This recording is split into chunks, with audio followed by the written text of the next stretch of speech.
போயிட்டு ஃபர்ஸ்ட்ல இருந்துட்டு போயிட்டு ஒயிட் பெல்ட் ஸ்டெப் பை ஸ்டெப்பாக வரும். உங்களுடைய ஆதாயம் எங்களுக்கு புரியும். டோர்னமெண்ட் எப்படா விடுவாங்க, எப்போ ஜெயிப்போம், வந்து பக்கத்து மாசமானவருடைய எண்ணம் ஃபுல்லாக டோர்னமெண்ட் எப்போ நடக்கும், எப்போ ஜெயிப்போம் அந்த எண்ணத்தில் உட்காந்துருப்பாங்க. ஒரு பதட்டமாகவே இருக்கும். நாங்கள் என்ன தான் பேசினாலும் இந்த டைம் நீங்கள் எடுத்துக்க மாட்டீங்க. எல்லாரும் டோர்னமெண்ட்டை ஜெயிக்கணும் அந்த எண்ணத்தில் தான் இருப்பீங்க. அதனால் நான் நிறைய பேச விரும்பல. சிறு வயசுல அதாவது கராத்தே நம்ம யார் கற்றுக்கணும் எல்லாருமே தெரியும். டோர்னமெண்ட்டில் ஜெயிக்கிறோம். இப்போ ரீசெண்டாக பார்த்தீங்கன்னா ஜூடோ மாதிரி கராத்தேவும் ஸ்போர்ட்ஸில் தமிழ்நாடு விளையாட்டில் சேர்த்துருக்காங்க.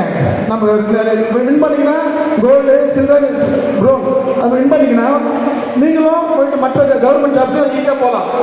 நேற்று ஹைகோர்ட்டில் ஒரு டைரக்ஷன் கொடுத்துருக்கு, கராத்தேவையும் விளையாட்டில் பரிசீலனை செய்யணும் அப்படின்ட்டு ஜட்ஜ்மெண்ட் வந்திருக்கு.